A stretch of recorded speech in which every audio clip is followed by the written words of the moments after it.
Live mula sa CLTV 36 Studio. CLTV 36 News. Maya Pabengi, Pampanga, magandang gabi, Central Luzon. Ako po si JM De Jesus at oras na para sa mga maiinit na balitang Central Luzon ngayong Martes, October 14.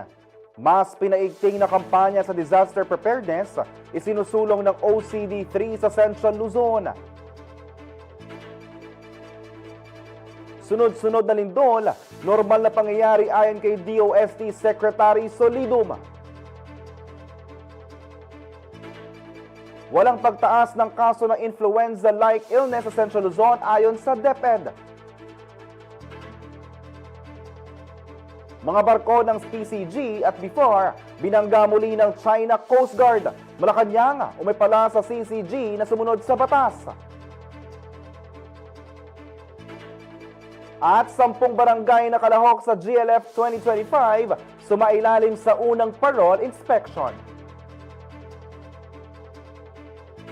Ilang beses nang naramdaman ng ating mga kababayan ang pagyanig ng lupa nito mga nakaraang linggo. Ngunit sa kabila ng pangamba, nananatiling positibong OCD Region 3 na kayang maging handa ng bawat Pilipino. Sa Central Luzon, puspusan ng mga pagsasanay at public awareness campaigns para matiyak na sa oras ng lindol, alam ng lahat ang dapat gawin. Si Rainiela Tugay ang may balita. Sa kabila ng pangamba ng publiko sa sunod-sunod na paglindol at banta ng tsunami, patuloy ang pagpapatupad ng Office of Civil Defense o OCD Region 3 ng mga hakbang para sa kaligtasan at kahandaan ng bawat Pilipino. Ayon kay Lisel Kayanan, Information Officer ng ahensya, aktibo ang mga LGU sa implementasyon ng kani-kanilang contingency plans.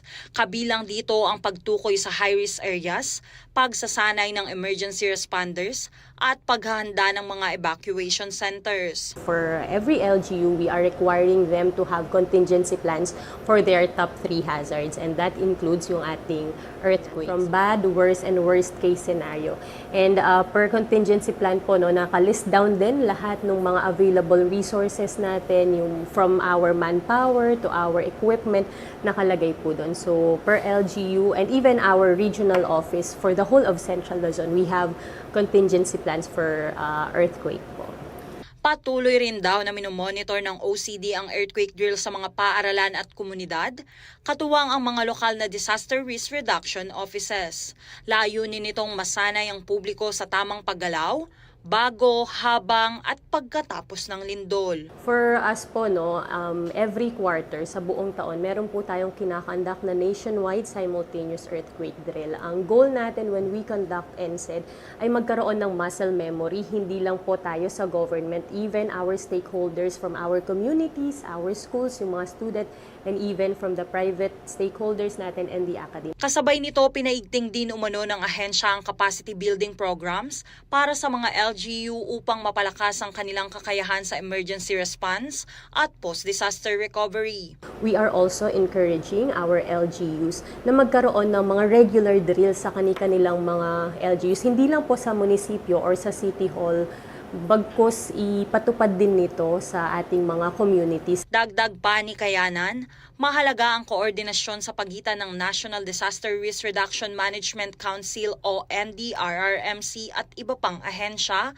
upang matiyak ang mabilis na paglabas ng informasyon at maagap na aksyon sa panahon ng sakuna. Yun po yung directive ng ating SND, ng ating NDRRMC chairperson, na encourage all LGUs to conduct regular drills. This is aside from the quarterly NSED para at least maisama sa sistema, ma-ensure natin na handa po yung ating mga kababayan for earthquakes na hindi po natin inaasahan. Bukod dito, pinapalakas din nila ang public awareness campaigns na layong palawakin ang kaalaman ng publiko sa tamang paghahanda sa pagitan ng online materials at information drives. Yun naman yung goal natin, yung kahandaan magsimula sa ating mga sarili, tapos hanggang dun sa mga communities, yung mga families natin. So meron po tayong tinatawag na Panatag Pilipinas. Yun yung pinupush natin ngayon, no? And meron tayo through our social media, meron tayong iba't ibang videos regarding preparedness measures for different hazards. So kasama po dyan yung lindol. Sa huli, iginiit ng OCD na bagaman sapat ang plano at programa,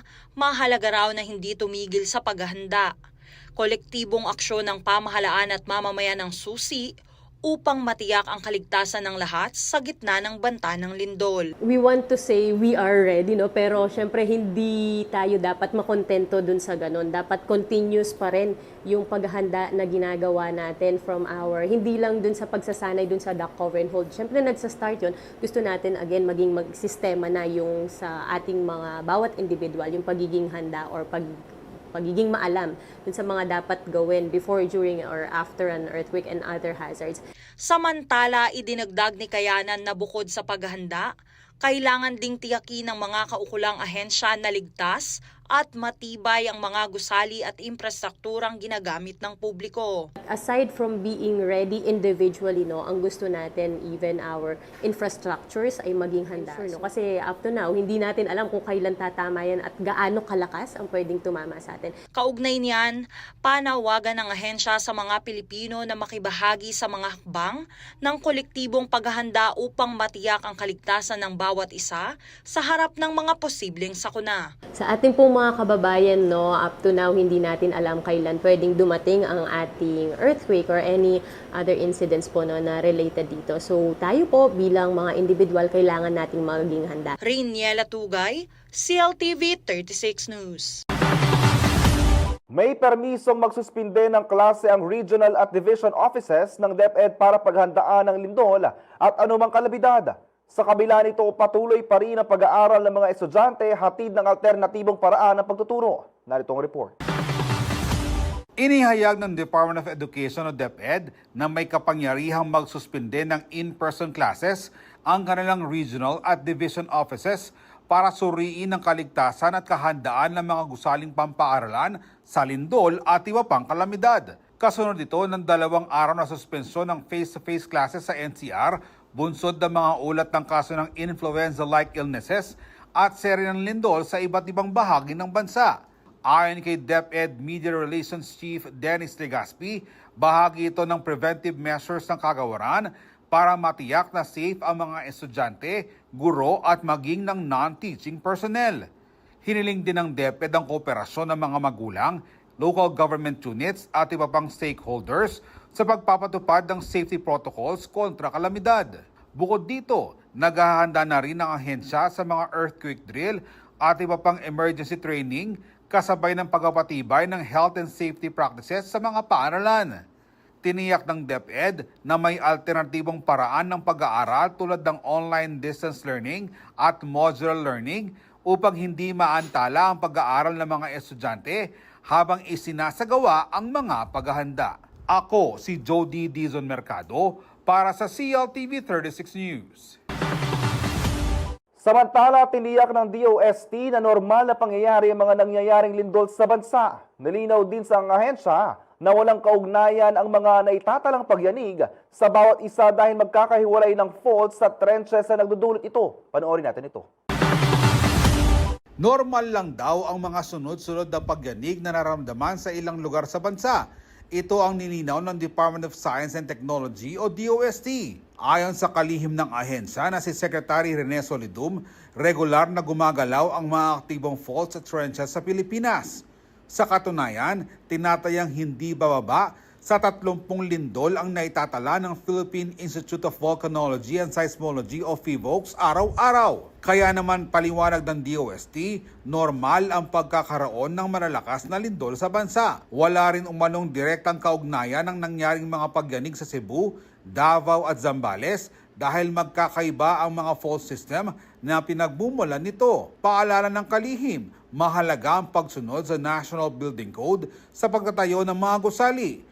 Kung matibay ang istruktura, hindi dapat magkaroon ng matinding pinsala kahit makaranas pa ng intensity 8 na lindol. Dagdag pa ni Solidum, hindi kailangang lumabas ng gusali ang publiko kung matibay ang istruktura kung saan sila naroon. May iwasan din umano ang disgrasya kung susundin ng drop, cover and hold habang may pagyanig. Payo rin niya na laging maging handa sa pamamagitan ng pagkakaroon ng emergency o go bag at alamin kung saan lilikas at alamin din kung sino ang dapat tawagan gaya ng mga LGU at rescue team sa inyong lugar na nakaantabay sa oras ng sakuna. Ako si Jody Dizon Mercado para sa CLTV 36 News.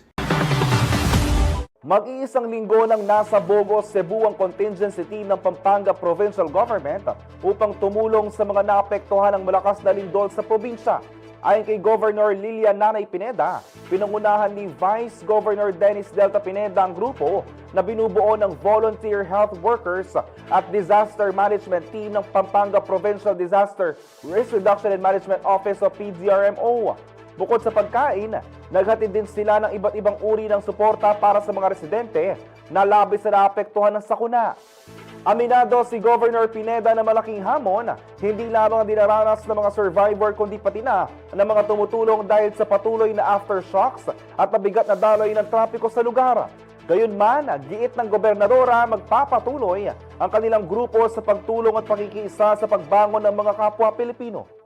Madalas yung mabilis yung pag-response ng national government. Sa mga NGO, lahat, pati mga media, talagang malaking tulong ang media. Narinig lahat, na-reach lahat, buong mundo, kung ano yung nangyari. Pero sila naman, sa kwento naman nila Vice Gov Dennis, talagang pila-pila lang naman ang pumupunta din doon. Matraffic kasi. Gusto rin ng mga tao na makatulong. Nakaka-touch nga eh. Kasi nagtsitsaga silang pumila, matraffic. Kagaya yung team natin, mag-isang linggo na. Pero hindi sila napapagod. Minsan nga nagkaka-earthquake. Pero hindi sila natatakot eh. Sabi nila masarap tumulong. Kaya baliwala sa kanila.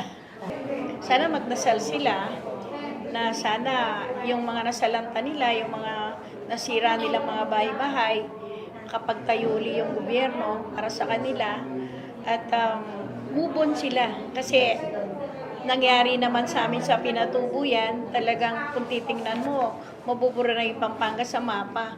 Pero nakabangon pa rin. Kasi dapat, una, magdasal ka sa Diyos, pangalawa, mag-move on ka, huwag kang ma-depress. Manatiling nakatutok para sa iba pang mga balita ngayong araw.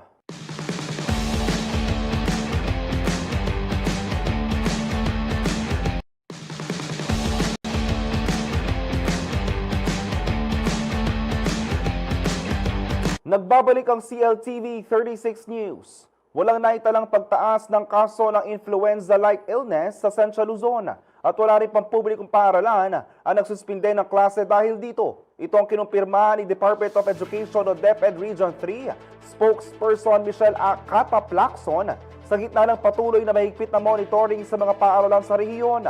Ayon kay Lacson, batay sa ulat ng field medical officers, may naitalang bilang ng ILI cases sa Angeles City at Mequayan City.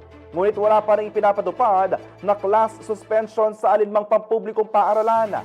Based on submitted reports from field medical officers, there is a number of ILI cases in Angeles City and Mequayan City. Despite this information, there are no class suspensions. Close monitoring and health protocols are strictly being observed to prevent further increase in the number of cases ang pahayag ni Lacson.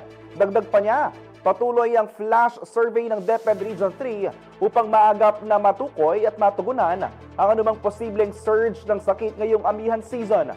Samantala, sa isang mensahe sa Viber, sinabi ni DOH Region 3 Director Corazon Flores na decreasing ang trend ng ILI cases sa buong rehiyon. Matatandang nauna nang iniulat ng DOH sa Malacanang na 8% ang ibinaba ng mga kaso ng influenza-like illness kumpara noong nakaraang taon, kasabay ng pagpasok ng malamig na panahon. Patuloy naman ang paalala ng DOH at DepEd na panatilihin ng kalinisan at palakasin ng resistensya ng mga mag-aaral upang maiwasan ang pagkalat ng sakit. Samantala, mahaba ang pila ng mga mag-aaralang Malabanyas Integrated School na magpapakonsulta sa isinasagawang medical mission ng Schools Division Office ng Angeles City sa naturang paaralan ngayong Martes, October 14. Saklaw nito ang mga estudyante mula kindergarten hanggang senior high school kung saan mayroong medical check-up at pamimigay ng libreng gamot para labanan ng tuluyang paglala ng mga kaso ng influenza-like illness sa kanilang campus. Tinatayang mahigit 3,000 students ang pumasok sa naturang eskwelahan araw-araw, dahilan upang hatiin sa dalawang shift ng klase at maging limitado ang espasyo para sa maayos na pagpapatupad ng health protocols. Ayon sa SDO Angeles City, layunin ng kanilang aktibidad na mapigilan ang pagkalat ng karamdaman at mapanatiling ligtas at malusog ang mga mag-aaral at guro. Samantala, sinuspinde ng Department of Education o DepEd City Schools Division ng San Fernando ang face-to-face classes sa lahat ng public schools sa lungsod simula ngayong Martes, October 14 hanggang Miyerkules, October 15. Ito ay bilang pag-iingat sa mga ulat ng kaso ng influenza-like illness at upang magsagawa ng inspeksyon sa mga school building matapos ang sunod-sunod na lindol. Batay sa SDM number 52 series of 2025, habang kanselado ang in-person classes, magpapatuloy ang mga klase gamit ang online o alternative learning modalities. Samantala, malaya naman ang mga private school na magpadupad ng kanselasyon batay sa sariling health assessments. Kasabay nito, magsasagawa rin ang DepEd ng masusing paglilinis, disinfection at monitoring sa mga paaralan upang matiyak ang kaligtasan ng mga mag-aaral at guro. Inaasahan magbabalik ang face-to-face classes sa Huwebes, October 16, maliban na lamang kung maglabas ng bagong abiso ang kagawaran. Samantala, good news para sa mga minimum wage earner dito sa Central Luzon. Aprobado na ng Regional Tripartite Wages and Productivity Board ang dagdag na sa arawang sahod na ipinapatupad sa dalawang tranche. Isa ngayong katapusan ng Oktubre at isa pa sa April 2026. Kung magkano ito, alamin sa report ni Acel Fernando.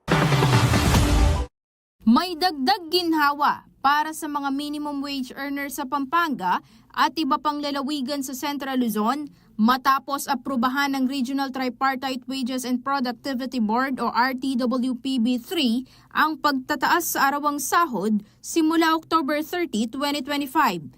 Sa ilalim ng Wage Order Number RB326, tataas sa 50 hanggang 80 pesos ang daily wage ng mga empleyado sa private sectors.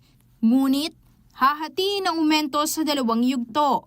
Ang first tranche ay magsisimula sa October 30, 2025 kung saan magkakaroon ng dagdag na 20 hanggang 40 pesos at 30 hanggang 40 pesos naman ang dagdag sahod sa ikalawang tranche na epektibo sa April 16, 2026.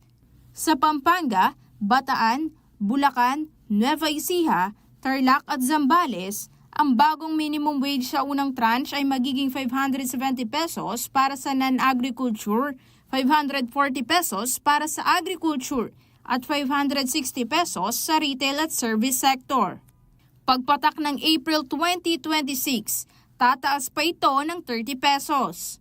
Samantala, sa first tranche sa Aurora, tataas ang sahod sa halagang 530 pesos para sa non-agriculture, 515 pesos naman para sa agriculture at 475 pesos para sa retail at service sector. At aabot naman sa 560 pesos, 545 pesos at 515 pesos sa ikalawang tranche. Kasabay nito, tataas din ang sweldo ng mga domestic worker ng 500 pesos kada buwan. Mula 6,000 pesos, magiging 6,500 pesos na ang minimum monthly wage nila. Ayon sa RTWPB3, ang dagdag sahod ay resulta ng konsultasyon na balansihin ang kakayahan ng mga kumpanya, kalagayang pang-ekonomiya at pangangailangan ng mga manggagawa. Acel Fernando, CLTV 36 News. Manatiling nakatutok para sa iba pang mga balita ngayong araw.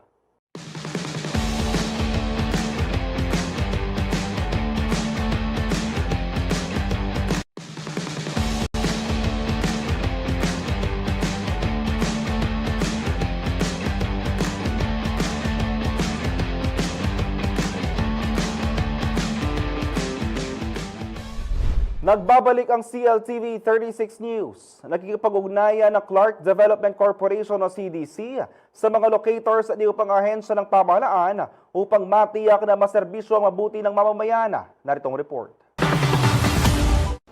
Nagsagawa ng focus group discussion ng Clark Development Corporation o CDC kasama ang mga stakeholders mula maintenance, repair and operations o MRO at aviation industry sa loob ng Clark Freeport Zone. Pinangunahan ni CDC President and CEO Attorney Agnes VSC Devanadera ang dialogo na layuning mapalakas ang partisipasyon ng mga locators sa pagbuo ng mga nararapat na pulisiya sa loob ng Clark.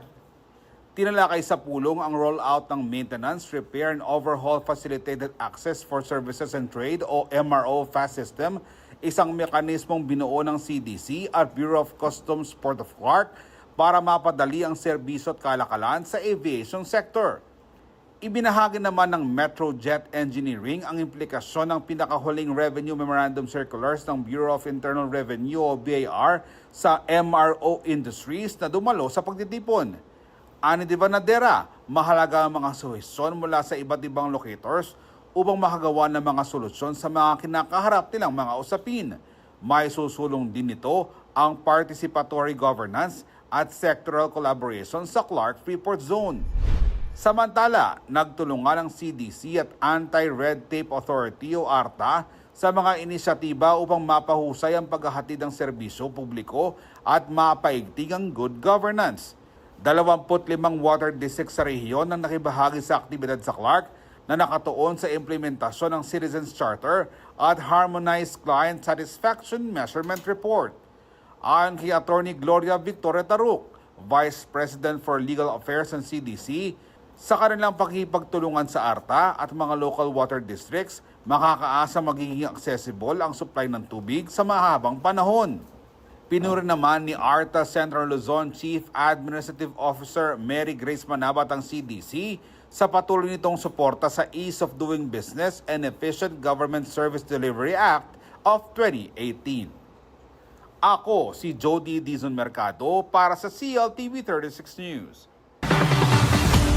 Samantala, hinimok ng Subic Bay Metropolitan Authority ang mga manggagawa sa loob ng Freeport na mag-avail sa murang bahay na hatid ng 4PH program. Narito ang balita. Nagsagawa ng orientation caravan para sa pambansang pabahay para sa Pilipino o 4PH program ang Subic Bay Metropolitan Authority o SBMA nito October 7 at 8 sa Subic Bay Exhibition and Convention Center o SBECC. Hangad ng pagtitipon na mabigyan ng dagdag kaalaman ng mga kawani ng SBMA at iba pang mga gawa sa loob ng Freeport na isa sa mga flagship program ng Administrasyong Marcos. Dito, hinikayat ni SBMA Chairman and Administrator Eduardo Jose Alino ang mga benepisyaryo na samantalahin ang oportunidad na hatid ng proyektong pabahay ng gobyerno. Bukod sa mura, inaasahang maghahatid ito ng kaginhawaan lalo na sa mga empleyadong naninirahan sa labas ng Freeport. Itatayo ang mga housing unit sa pamamagitan ng subsidies at iba pang mga opsyon na magaan sa bulsa ng mga kukuha nito.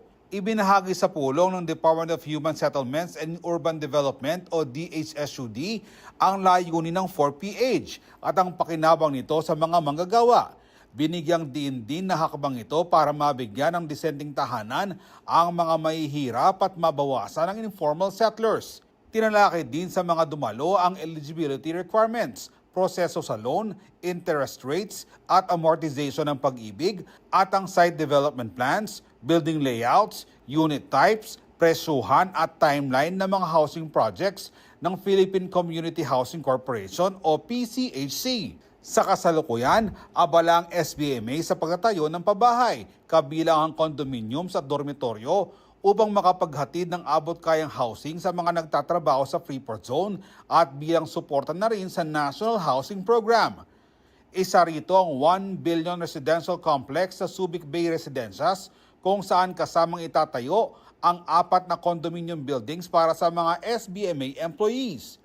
Sinimula ng proyekto sa pamamagitan ng lease agreement na nilagdaan nitong Hunyo. Matatapos ito sa loob ng 5 taon na may kabuuang 1,600 hanggang 1,920 housing units. Isa pang 1.1 billion pesos sa dormitory complex ang nakatakdang isagawa na tinaguriang home away from home para sa 6,000 Freeport workers. Ako si Jody Dizon Mercado para sa CLTV 36 News. Samantala, lumabas sa pinakabagong survey ng Social Weather Station o SWS na kalahati ng mga Pinoy ang naniniwalang dapat managot si dating Pangulong Rodrigo Duterte sa mga pagpatay na iniugnay sa anti-illegal drug campaign sa kanyang administrasyon. Isinagawa ang commission survey mula September 24 to September 30 sa 1,500 respondents gamit ang face-to-face interviews. Batay sa resulta, 50% ang sumang-ayon na dapat managot si Duterte. 32% ang hindi pumabor, 15% ang undecided o hindi tiyak kung may pananagutan ng dating presidente at 4% ang walang sagot. Pinakamataas ang bilang ng mga sumusuporta sa pananagutan ni Duterte sa Visayas na nasa 54%, sinundan ng Metro Manila na may 53%, Balance Luzon sa 52% at Mindanao na 39%. Lumabas ang resulta ng survey kasunod ng desisyon ng International Criminal Court o ICC na tanggihan ang hiling ng kampo ni Duterte para sa interim release o pansamantalang paglaya nito. Ayon sa ICC, mahalagang manatili sa kanilang kustodiya ang dating Pangulo upang matiyak na harap siya sa paglilitis at maiwasan ang posibleng pangaharang sa investigasyon o pag-uulit ng mga krimen. Sa ibang balita, inilabas ng Malacanang ang pahayag ng Philippine Coast Guard o PCG kaugnay ng panibagong insidente na agresyon ng China laban sa mga tripulante ng PCG at Bureau of Fisheries and Aquatic Resources o BIFOR sa karagatang sakop ng Pilipinas itong nakaraang araw. Base sa ulat, binangga at binomba ng water cannon ng China Coast Guard ang barko ng Pilipinas malapit sa Pag-asa Island. Wala namang nasaktan pero nagkaroon ng pinsala sa barko. Ipinahayag ng PCG ang matinding pagkabahala sa pangyayari at giniit na hindi dapat maging normal ang ganitong uri ng pananakot. Ayon kay Presidential Communications Office Undersecretary Claire Castro, iginiit ni PCG Commandant Admiral Ronnie Gavan na patuloy na ipaglalaban ng Pilipinas ang karapatan sa sariling teritoryo. Hayag din po ang Philippine Coast Guard ng mensahe. The Philippine Coast Guard is calling on its Chinese counterpart to observe the rule of law to ensure the safety of all vessels in the West Philippine Sea. This is our common obligation to the international community of civilized maritime nations. At ang pinaka-official or official message or statement na ni Admiral Gavan, and I quote, "We, Coast Guards, are protectors of laws and rules to keep all users of the seas safe and well, among others. It is the universal reason for our existence. International ramming by a Coast Guard ship of another vessel while on a lawful act of navigation is not only a violation of the 1972 Convention on International Regulations for Preventing Collisions, to which our countries are both signatories, but an epic act of disregard of its supposed reason for existence. It is very concerning because if we, Coast Guards, become violators of the law and pose threats to the safety of life and property at sea, a contradiction of our fundamental duty, then who else will safeguard and protect those who travel at sea? I therefore wish to enjoin my counterpart to seriously look into the said action of his sailors. We have inherent universal commitment to the international community of civilized maritime nations to keep, lest we forget we are Coast Guards." End of quote. Samantala, habang papalapit ang Pasko, unti-unti na rin nabubuhay ang diwa ng tradisyon sa City of San Fernando na kilala bilang Home of the Giant Lanterns.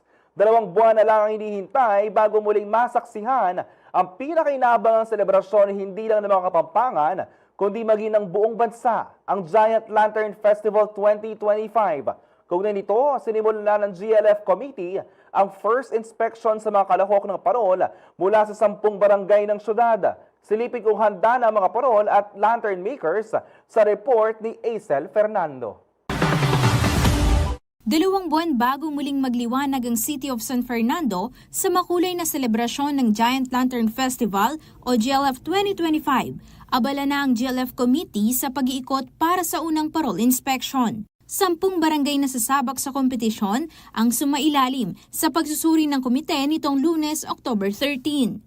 Ayon kay Jojo Soto, co-chairman ng GLF 2025 Barangay Accreditation Committee, layo nitong tiyakin ang kalidad, kaligtasan at kahandaan ng bawat parol bago ito tuluyang magningning sa Grand Showdown. Inspektala po rin ang karelang percentage makananudo po inassemble din kaya katamong parol based from our first tranche na po na ngini po ikitikit mi po na talagang Deng pong aliwa, halos malapit na pong mayari. Deng aliwa po, mapipit na 50% ayari na nila. Pero kaya naman po rin yung kakatamong lantern maker na pagpupursigan do pong gagawan din kakatang parol. Makakatulong din aniya ito para mas mapaganda at mapahusay na mga lantern maker ang kanilang mga parol bago sumalang sa kompetisyon. Para po abalutala po, makananula po megobra rin kaya katamong participating barangay, den karelang team, makanado do po gagawan din kaya katamong parol. Kabilang sa mga participating barangay, ang Bulaon, Calulut, Del Pilar, Del Rosario, Dolores, San Jose, San Juan, San Nicolas, Santa Lucia at Santo Niño. Matatandang nasungkit ng Barangay San Nicolas ang championship title noong 2024 at target ng grupo na manalo ulit this year. Habang kumpiyansa rin ng ilang kapitan, katuwang ang kanilang mga lantern maker na matatapos nila ang kani-kanyang parol sa mga susunod na araw. Ready na rin silang ipakita ang mga bagong pakulo at gimmick na kanilang inihanda. Saan dari manal be na every year din parol may mas masantin lang compared karami nga labasan kasi pin ita talagang pagadyan bilang masali sa BBM nga ning best mi para luntoy masantin parol. Pre mas gusto namin ngayon na maging back-to-back champion at lalo na po namin siyang mas pagagandahin. Dahil gusto po namin na maging history sa Barangay San Nicolas yung maging back-to-back champion. Ready na akit dati niyang matinding pakulong yan ng Barangay Santo Niño. Albenda niya kayande, abangande, yung pakulunan ng Barangay Santo Niño kaya katamong ligligang parol ng San Fernando. Samantala, kasama sa inspeksyon ng komite ang mga kinatawan mula sa City Tourism Office na mahigpit ding tumututok sa pagpapatupad ng safety standards sa bawat entry. Inaasahang magkakaroon ng mga follow-up inspection sa mga susunod na linggo upang matiyak na handa ang lahat ng parol para sa ligligang parol na magaganap sa December 13 sa Robinson Star Mills, CSFB. Live din itong mapapanood sa telebisyon at social media platforms ng CLTV 36. Aisel Fernando, CLTV 36 News. Manatili nakatutok para sa iba pang mga balita ngayong araw.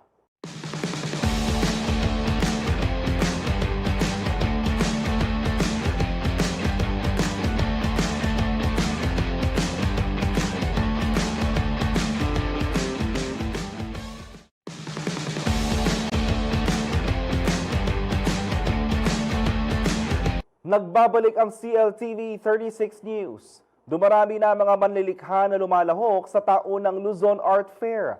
Patunay ito na lumalakas na muli ang larangan ng sining na matinding naapektuhan noong panahon ng pandemya. Panoorin po natin ang report na ito. Patuloy ang tulungan ng pamahalaan at ng mga alagad ng sining para mapagyaman at magkaroon ng lugar kung saan nila pwedeng ma-showcase ang kanilang mga obra.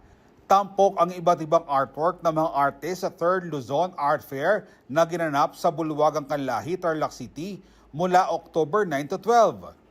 Mahigit 600 artists at 31 exhibitors mula sa iba't ibang rehiyon sa Luzon ang lumahok sa exhibit.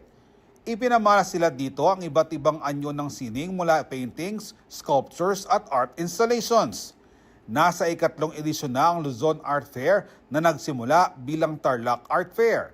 Suportado ito ng pamahalang panlalawigan ng Tarlac, katuwang private sector at iba pang partners. Sinimulan nito ni Melissa Yungyap noong kasagsagan ng pandemya para matulungan ang mga artist na nawalan ng espasyo para ipakita at maibenta ang kanilang mga obra.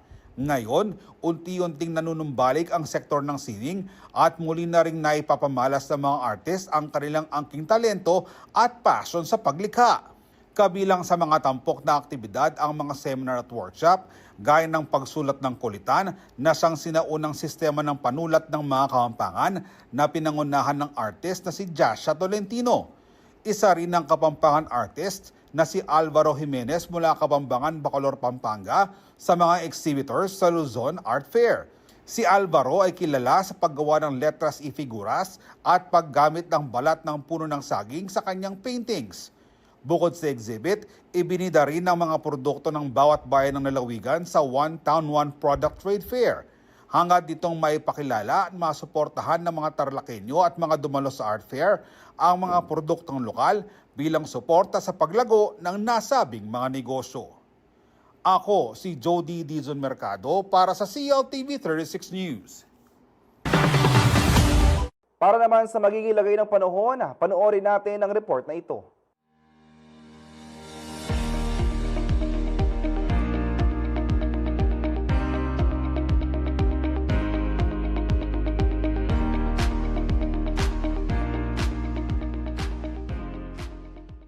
Narito na po ang pinakahuling ulat panahon ngayong Martes, October 14, 2025. Sa kasalukuyan, meron po tayong binabantayang low pressure area at ito ay namataan sa layong 130 kilometers timog silangan ng Balera Aurora. Samantala naman, easterlies o maalinsahang hangin mula sa silangan ang nakakaapekto sa Visayas. Para po sa lagay ng ating panahon, ngayong araw makakaranas ng maulap na kalangitan na may kalat-kalat ng pag-ulan, pagkulog, pagkidlat, dulot ng low pressure area dito sa Metro Manila, Calabarzon, Isabela, Aurora, Pampanga, Nueva Ecija, Bulacan, Bataan at Camarines Norte. Pinag-iingat po ating mga bayan sa posibleng biglaang pagbaha o pagguho ng lupa, bunsod ng katamtaman hanggang sa malalakas na mga ulan. Sa Visayas, Mimaropa at nalalabing bahagi ng Bicol Region, aasahan po natin ang bahagyang maulap hanggang sa maulap na kalangitan na may pulo-pulong mga pag-ulan, pagkulog, pagkidlat dahil naman po yan sa easterlies.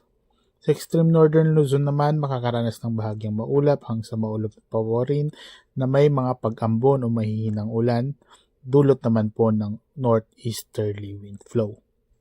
Sa Mindanao naman po at natitirang bahagi ng ating bansa, makakaranas naman ng bahagyang maulap hanggang sa maulap na kalangitan na may mga pulo-pulo ding mga pag-ulan, pagkulog, pagkidlat dahil naman po yan sa localized thunderstorms. Nag-iingat pa rin po ating mga kababayan sa posibleng biglaang pagbaha o pagguho ng lupa kapag po meron tayong mga severe na mga thunderstorms.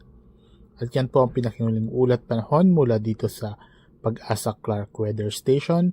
Ako po si Rainier Agas, nag-uulat.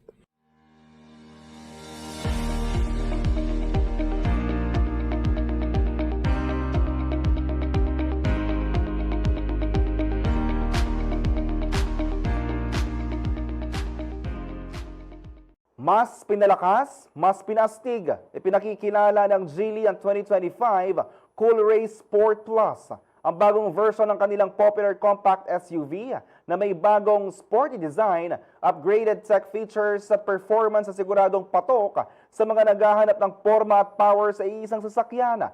Available na ito sa Laos Auto Group, kaya't hindi mo na kailangan lumayo para masilip o i-test drive ito. Alamin ang bagong features at kung bakit ito ang dapat mong abangan.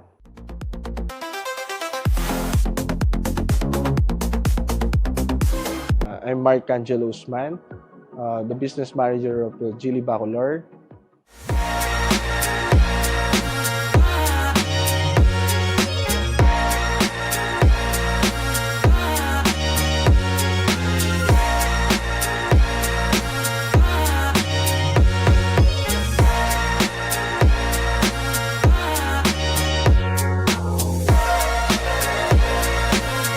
Yung all new Cool Ray namin, marami siyang pagbabago. So, recently, yung Cool Ray namin, yung itsura niya, different dito sa bagong ngayon. Dahil facelifted to. So, marami siyang binago. Including dito sa hood, meron siyang nakalagay na parang black mesh na dito, nilagay na as accessories. Sa mismong gulong niya, same, nag-iba rin yung itsura. Ilaw niya, hindi katulad dati. Yung ilaw niya kasi is separate din sa dalawa. Sa loob naman, yes, nagbago din yung loob niya dahil mas naging sporty look yung kanyang style. Sa seat pa lang, makikita mo na sporty leather na yung nilagay nila. Including dun sa multi-info display niya. Kung dati, separately yung dalawang infotainment and multimeter cluster, ngayon kasi, in-integrate nila yung dalawa. Now, ang current deals ni Cool Ray Sport Plus is nasa 35,000 ang down payment. All in na yon. So, free na yung insurance, shuttle mortgage, and LTO registration.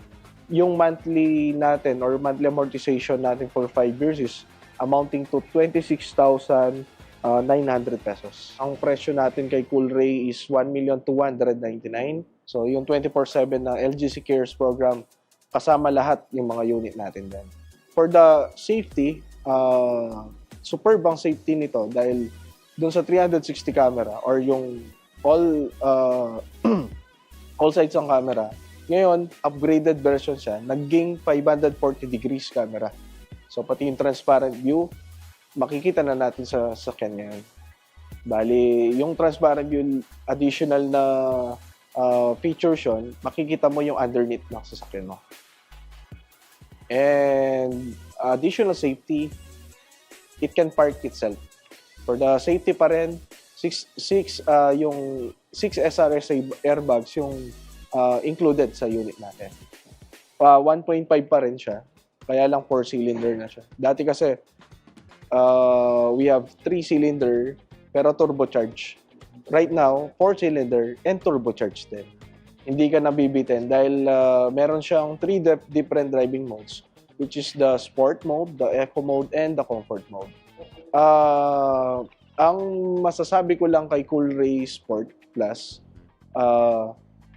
value for money yung magiget mo dito. Kasi worth yung 1,299,000 for this car. Kasi makukuha mo to sa ibang brand for the amount of 2 million, I think. Sa Coolray, 1,299,000 lang.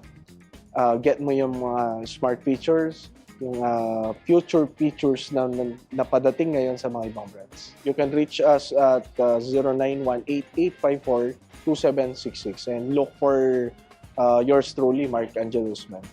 And also inviting all the interested buyers for the Coolray Sport Plus na pumunta sa dealership located at Osebad Santos Avenue, Barangay Macabacle, Bacolor, Pampanga, beside Max's Restaurant po.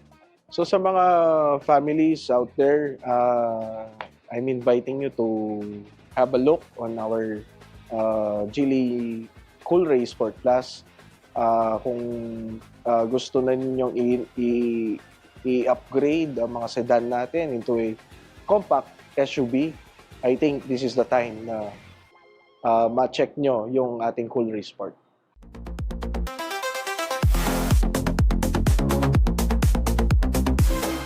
Pinagharian ng Blacklist International ang entablado ng esports matapos dominahin ang Philippines King League Fall 2025 playoffs na ginanap sa Ayala Malls, Trinoma. Sa larong Honor of Kings, muling pinatunayan ng koponan ang kanilang lakas at diskarte bilang isa sa mga hari ng mobile gaming sa bansa.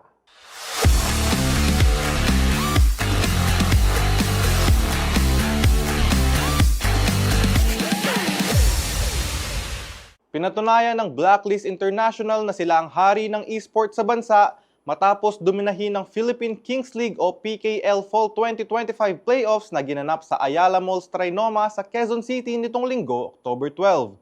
Sa 3 araw ng matinding bakbakan sa larong Honor of Kings, nasungkit ng Blacklist ang kampyonato makaraang talunin ng iba pang pinakamalalakas na kupunan sa bansa. Naiuwi nila ang prestiyosong tropeyo ng PKL na itinuturing ngayong pinakamataas na liga ng naturang mobile game sa Pilipinas. Ang torneo ay proyekto ng Timi Studio Group o Tencent Games na inulunsad noong first quarter ng 2025. Ang fall season ng ikalawang edisyon ng torneo, kasunod ng matagumpay na unang season noong Hunyo. Bumida sa panalo ng Blacklist si Chami Paul Nazarea na nagtala ng 9 na MVP title sa regular season at 2 sa playoffs. Dahilan upang kilalanin siya bilang isa sa mga pinakamahusay na manlalaro sa torneo. Samantala, umabot naman sa second place ang Boom Esports, third place ang Elevate at fourth place ang ACT Esports Club.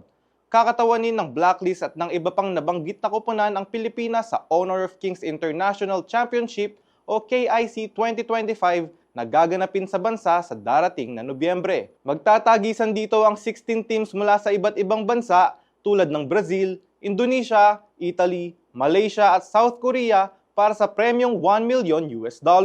Kelo Makapinlak, CLTV 36 Sports News.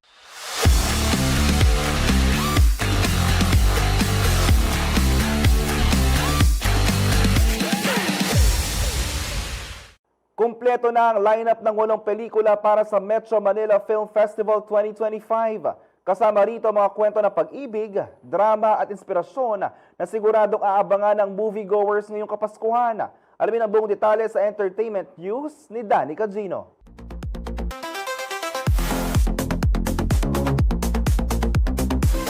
I'm Mark Angelo Usman, the business manager of Geely Bacolor.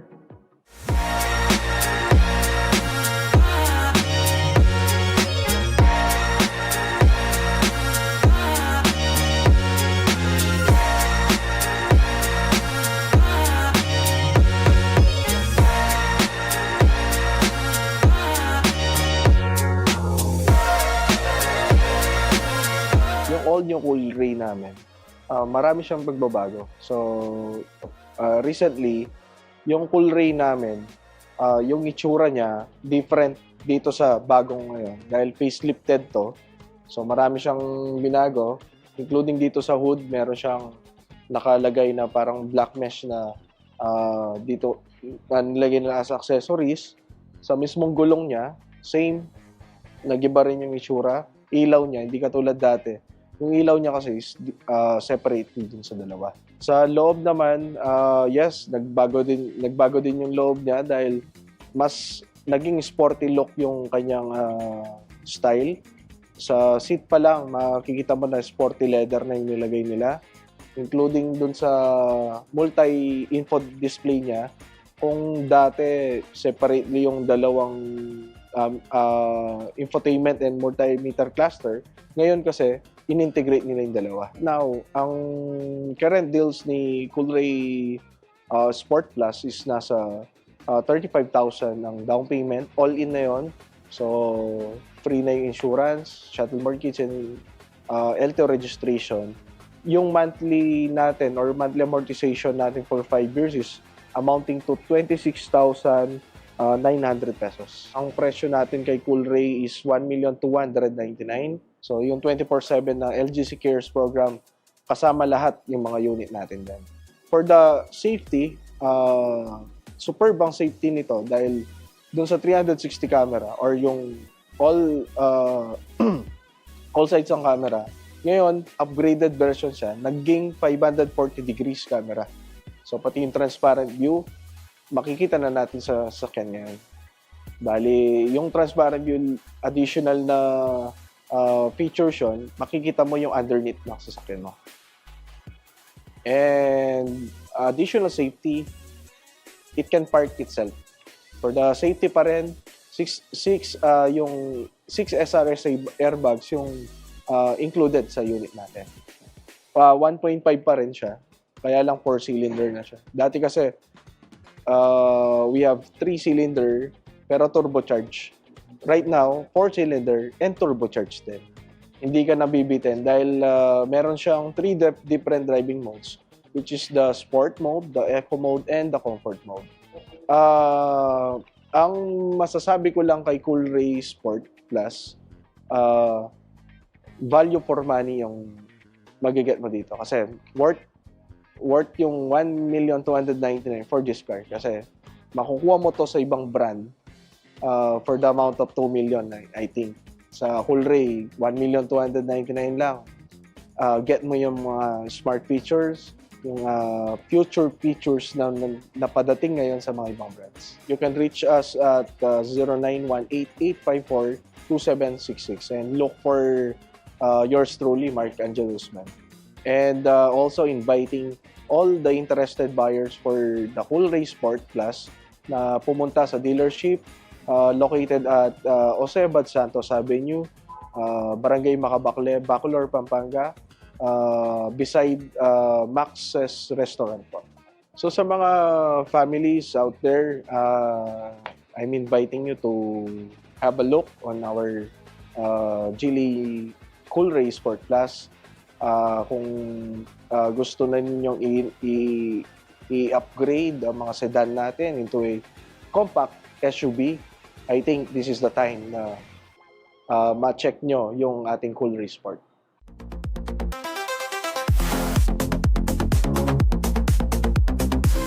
At yan ang mga balitang nakalap ng CLTV 36 News. Para sa karagdagan detalye, maaari niyong i-follow ang aming social media pages sa Facebook at CLTV 36 Official at CLTV 36 News, sa Twitter o X, CLTV 36, sa Instagram, CLTV 36 Official. Kung nais yung balikan ng mga programa ng CLTV, pwede niyong bisitahin ang aming YouTube channel na CLTV 36 Official at ang aming website na www.cltv36.tv. I-promote ang iyong negosyo para mas marami ka maabot sa TV at social media sa pamamagitan ng pagkikipag-partner sa CLTV 36. Magpa-advertise na at i-feature yung produkto o serbisyo sa aming mga news at public affairs program. Para sa inquiries, magpadala ng mensahe sa aming official Facebook page na CLTV 36 o tumawag at mag-text sa 0930-381-9332 o 0918-854-2357. Mapapanood din ang mga programa ng CLTV nationwide via Signal Channel 115 at sa ating 39 cable partners. Mga kabalen, 72 days na lamang po at Pasko na. Kasama ang buong pwersa ng CLTV News and Current Affairs, ako po si JM De Jesus. Maraming salamat po.